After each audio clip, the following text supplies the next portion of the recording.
against the Opus Dei movement. The Estermans were both close to it. Navarro Valls is a member. Navarro, remember, he was a senior Vatican spokesman that gave that statement 3 hours after they died. Back to the quote. And he was very fast in getting to the scene of the crime when he was alerted. And the Holy Father's shadow, what is this? There's no way. I'm not even going to pronounce it. No. Not even trying to pronounce it. It starts with a DZ, so yeah, no. Anyway, it's somebody's name. I think it's Zuizes. Yeah, Zuizes? Okay. The D is silent. Yeah. And the Holy Father's shadows is said to be supportive of Opus Dei. Given the movement's taste for secrecy, all these people are going to follow the principle that the less said, the better. Yeah, I don't know. That doesn't really mean much. But I just had to throw that in. So Opus Dei figures a lot in the theories around this thing. There have been a lot of that, and again, I know we said this before, but it's the fact that that's my hardest thing. Before we get into the theory section, that's the one thing that I have with this story that's so tough, is so much of what we have is hearsay. Oh yeah. So it's really difficult to build a firm case on hearsay. Oh, I know. So that's it. I mean, there's very little solid about this whole thing. I mean, it's a fun little mystery. Oh, absolutely. Yeah, it's intriguing as can be. I mean, I went and got the book for criminy sakes. Yeah. Yeah, we might have to go to the Vatican to really solve this one. Well, as an interesting aside, apparently the Opus Dei faction of Roman Catholicism, that's what, in the Dan Brown novels, the guy who's like whipping himself, the self-flagellation. Yeah, the killer monk. Yeah, that's apparently a big part of the controversy surrounding Opus Dei. Although the Dan Brown stuff does like feed into that, and I think that probably, I didn't read the book, but City of Secrets, I bet, a little bit feeds into that. Any kind of Opus Dei conspiracy theory, they're going to talk about stuff like that. Yeah, and that kind of stuff weirds people out. Although I don't think that many people actually flagellate themselves in Opus Dei. I think they more typically they do stuff like fasting and things like that. It's sacrifice. It's fasting. It's kneeling and praying for extended periods of time. Yeah. It's laying on the floor, on a hard floor, with your arms out and your legs straight in the position of Christ to make the cross with your body. Yeah, which I'm sure is very uncomfortable after a while. After 10 minutes it's probably uncomfortable but it's that self-sacrifice. The flagellation, that's extreme. That's extreme. Yeah. I know that in the book there was stuff about, I cannot remember what this device is called, but it's kind of, the dog collars that have the pinchers for like Dobermans or Rottweilers, where you pull on it and it pinches their neck. You mean any kind of dog that has a thick neck? Yes. Yeah. Well, not like a choke chain. No, I know what you're talking about. Okay. Well, there's a device like that has little barbed teeth that supposedly, as a form of this, will be worn on the upper calf, just below the knee, so your calf muscle holds it in place, and all those little barbed teeth are on the inside. It's essentially sawing at your leg as you're walking around all day, and that, according to what I've read, is also a form of this. Now, whether that's true or not, I don't know if that actually happens, or if this is like something that was a medieval thing that people say is still happening. But that's another thing I saw called out. If you go on the internet, there's people that are into all kinds of weird stuff, in and out of Opus Dei. But my understanding, though, is that they mostly... It's mostly just fasting. It's mostly mundane. Mostly pretty, mundane. Yeah, pretty mundane. So that doesn't mean that there aren't some radicals, but there are some radicals in literally everything. Yeah, there's always people that take it a little too far. Yeah. Okay, you guys ready to do some theories? Yes. Let's do it. Let's do some theories. Okay. Number one. What happened pretty much went down like the Vatican said. Boring. Yeah, I know. It's no fun. But apparently there was tension between the Germans and the French and the Swiss Guard. Sure. There was persecution of Tournay by Esterman, it appears. Tournay protested to Esterman's superiors and to the chaplain and everybody else, and they did nothing. And And so it's a theory that his anger and frustration just built and built and built. And then when the medal was withheld from him without warning, and after, like you say, after he had done so much to inviting his family down and everything like that, I mean... Yeah, he was ready. Yeah, he was ready for it, and it must have been a real big blow. I know that... Do you know it's the chaplain that the Swiss Guard are supposed to talk to? It's the Swiss Guard's chaplain. I cannot remember his name. I forgot his name too. I know it's Jehl, Jehl. I think that's how you pronounce it. In a interview with the chaplain, like his name is spelled Jehle. I don't know how to pronounce it. I don't know.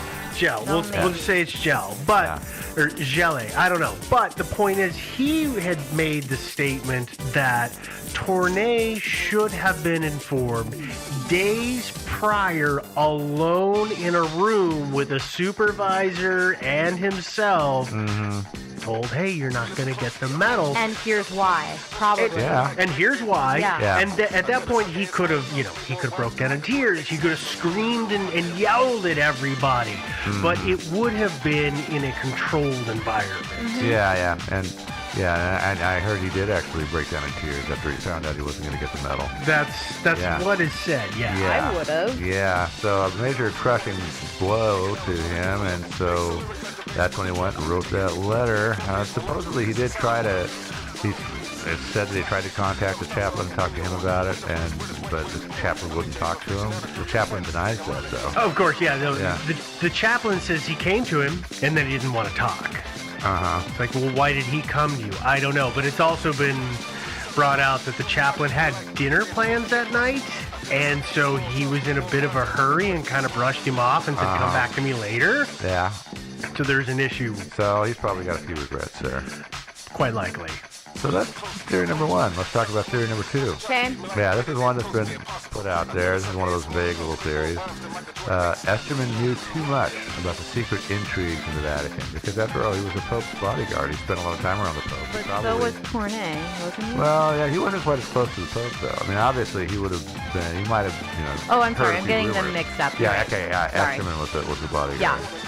Yeah, so the Vatican had him killed, and Tournai was just a patsy. So here's the weird thing about this. Yeah. When the Vatican put out all their statements about Esterman, one of the things that they say is he was there when the Pope was shot, which he was. He was a Swiss Guard protecting the Pope in 1981.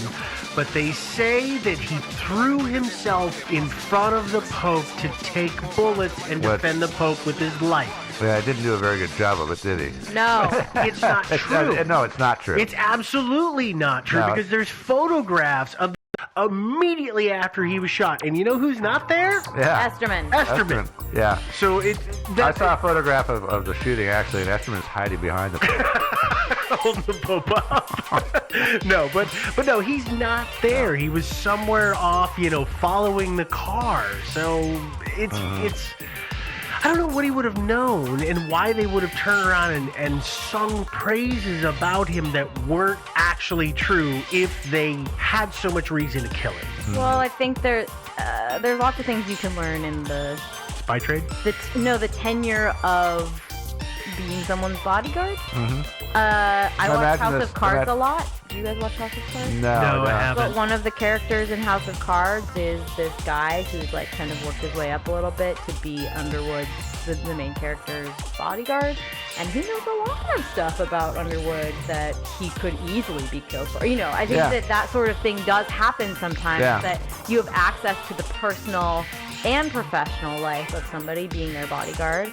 And if there's something maybe not totally right going on, if that person is having a real human experience, which happens a lot, you would know about it because you're there protecting them through that. And if you, I don't know, for whatever reason, decided you were going to go public, or somebody decided you knew too much, that would be a reason.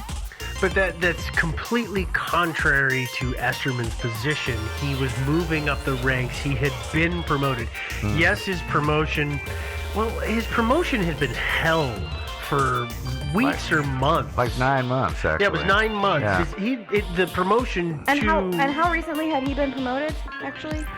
That day. Yeah, that day. He was just promoted. He was that promoted. He was promoted that day. So I guess not that I necessarily believe this, but to play devil's advocate for a second, he was promoted because he kept saying, listen, I have this information and I'm going public with it if you guys do not promote me within this amount of time. And finally they said, all right, fine, you have the promotion, and then shot him. Mm-hmm. Because they knew he'd continue to use that as blackmail. Yeah. Yeah. He'd continue to use it. He would eventually go public. They didn't want to continue to rank him up. They were doing that for a long time. He knew something. So they shot him, and it just happened that Tournay was a great patsy for whatever reason. Mm-hmm. Yeah, I can see the logic in that. I don't believe that, but I can totally see the logic. It was an assassination gone wrong. It was something. There's a gazillion things. There's so many things, but I think that it's not fair to write off the fact that as someone's bodyguard, he could have known something, and he could have been trying to leverage that into a higher rank. He could have, but the thing about it is that if the church routinely has people killed, if that's a regular thing, if they're basically just like the mafia, but then I would think that he would know better, even if he did have some good blackmail goods. I would think he'd know better than to try something like that. Well, I guess, you know what I'm saying? Mike, I think that theory doesn't hinge on the Vatican routinely having people killed. Just every now and again. Just every now and then. I mean, you would kind of assume that most people would just say, well, the Pope is my chosen leader from God. I'll do whatever it takes to protect him. Their loyalty is stronger. Most people wouldn't come forward with things, or most people don't know things that really can incriminate. I don't know. I mean, well, people have made all sorts of lurid claims against Pope Francis, for example. Oh yeah, absolutely. Yeah, that's they true. participated in killings in South America and stuff like that. I mean, he hasn't really gone anywhere, has it? No. Yeah, and I'm sure he hasn't. By the way, as an aside to all of our Catholic listeners, if you're offended by any of this, I really don't think the Vatican has people killed at all. Okay? I really don't. This is there are people who say that, but I don't. From the screwy off the radar bit. I guess I should also say that I agree. Yeah. I'm just playing that part of trying to say we should cover all the bases, and I can see where people have a fairly legitimate claim that this could have happened. Do I think that's what actually happened? No, absolutely not. Nice catch. Thanks. Yeah. Okay, well let's move on to our next theory. Okay. Theory number 3. Esterman, the head of the Swiss Guard, was caught up in a struggle between Opus Dei and Masonic factions in the Vatican. Yeah. Both of which were trying to gain control of the Swiss Guard. Cedric Tournay was just a patsy. Okay, again. Yeah, I actually cut and pasted that in all the theories. But really, I did. Yeah. The claim was made in 1999 by an anonymous group of, quote, Vatican clergy and laity who call themselves, quote, the Disciples of Truth. Sure. Yeah, they published a book called Blood Lies in the Vatican. Which I could not find anywhere. Yeah. I desperately hunted for that book because I found the first one. I was like, I gotta get the completely opposing version. I don't know if they even published that in English. It was originally published in Italian. Yeah, I can't find it. Yeah. It's kind of a hard one to pick up. Yeah. But they claim that Tournay was taken to a cellar and murdered while hitmen were wasting the Estermans. And then Tournay's body was taken to the apartment and left there with his gun underneath, so it appeared that there was a murder-suicide. So these guys, the Disciples of Truth, appear to have detailed knowledge of the investigation, although, of course, they could just be making stuff up. But they claim that there were 4 used glasses at the crime scene that subsequently disappeared, and nobody's seen them since, along with the pictures taken by the first official photographer to arrive on the scene, which we've already talked about. The pictures all disappeared, which they may or may not. I don't think they've permanently disappeared. They're just kind of lost. Well, they're somewhere in the archive. Somewhere, in the Vatican archives, I imagine, are enormous. On the server. They're absolutely huge. Have you ever heard about the fact that the Vatican will let you find just about whatever you want in their archives? But good luck finding it. No, you have to know exactly what you're after and exactly where it should be. Yeah. They don't let you roam the stacks. No. Oh, hell no, of course not. This is actually something I have secondhand knowledge of, because my mom her father was born in Italy. Okay. And of a Roman Catholic family. And so they have records of all of those birth things. I don't know why they just do. Mm-hmm. Anyways, so she was pursuing her Italian citizenship, get proof from the Vatican. Mm-hmm. And so she had to submit a request and say, I think it's these dates. This is when, it was written down in the Bible as this date. We don't actually know exactly when. It was between this and this date. And the Vatican came back and was like, that's not specific enough. Yeah, no. Yeah. You need to know the date, author, Dewey Decimal System number. Yeah, seriously. You need to have it all. Yeah. These people, the disciples of truth, also claim that Colonel Esterman and his wife, by the way, worked at the Venezuelan embassy to the Holy See. Okay. Yeah. That they claim that they were actively engaged in secret international financial deals for the benefit of Opus Dei. This is what their book claims. They also claim that no one heard the shots, but that nun did appear to hear something quite loud. The Estermans they were like apartments, right? Yeah. Mm-hmm. So there's pretty much no way, in my book, no way that nobody heard that. Yeah, no. The nun reported hearing a loud noise. Which a gunshot would be. Not 5 loud noises. No, she was a kind of elderly. She wasn't an elderly lady. Right? Yeah. Her hearing may not have been the best, but she didn't say she heard 5 things in a row. She just heard a noise. Yeah. And that's when she went to go check. Yeah. Because it was unusual for those neighbors to make a bunch of noise. Yeah. They're very quiet. So who knows? Or maybe they used silencers when they did their little assassination thing. Can we talk about that a little bit? Silencers? Well, no, just some of the stuff that I know you talked about some of this earlier when we were looking at some of the autopsy stuff and the things from his mom. Mm-hmm. And I know you and I talked about this before. I didn't. What's going on? Okay, so first off, Cedric, when he shot himself, he kneeled down, so he was on his knees. And it appears from the descriptions I've got that he put his head forward as if he was in prayer. Yeah. And he shot himself through the mouth. To do that... That's like... So, okay. Okay, so you can't, think about, you have your hand out with a gun in it, so you put your thumb up and your pointer finger forward. Okay. You can't then pull that up because that's very difficult to pull the trigger. It's really tough, so it won't go through the top of your skull. It's going to go out the back of your neck or your head. Yeah. When your head is bent forward and you're into your chest. And a lot of the reports, and there was this funny-shaped hole or small hole in his skull. The things that I've read, the bullet didn't go through his skull. Yeah. The bullet went out the back of his neck. It went through out the back of his mouth, through his spine, and into the ceiling where it hit the ceiling, broke stuff loose, and then bounced around. So, but that 7mm hole. I had a gun right now. You really? No, I'm glad you don't, because it's really scary to watch you flailing your finger around. I'm just trying to figure out because the finger, right? Like if you just do the bang bang finger, I can do that. The heel of your hand is pointing away from you, exactly. But so I have a trigger right here. Yep. And, so the heel of your hand is pointing away. That's the only way that it's physically possible. There's no way. But that also means that the gun is pointing at the back of your neck. You can't turn it over and have the thumbs. No, because the pistol grip would be in your chest. It's just it's still it's really implausible that the way that it's described that the slide broke his teeth. I've seen that listed in other places. That's at that point, right? That's when you got it. You mean the gun being forced into his mouth? No, I've seen reports cocked it back and then pulled the trigger. When he pulled the trigger, the slide ran. I've seen reports that say when the action hit and the slide of the gun moved to eject the bullet, that it was that motion that broke his teeth. That's what I was thinking. But in order to have the gun in his mouth, he would have to have it essentially upside down.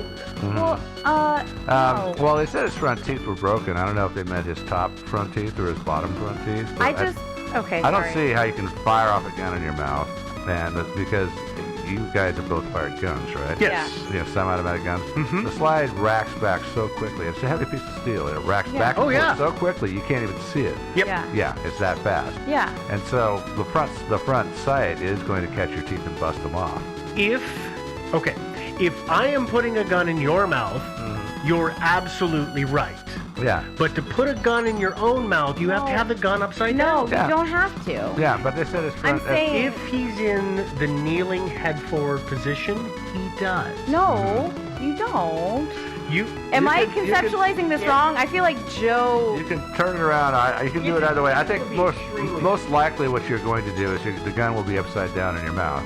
Right, but again, it's possible to kneel your head down and have the butt like right here in your chest. Yeah, it's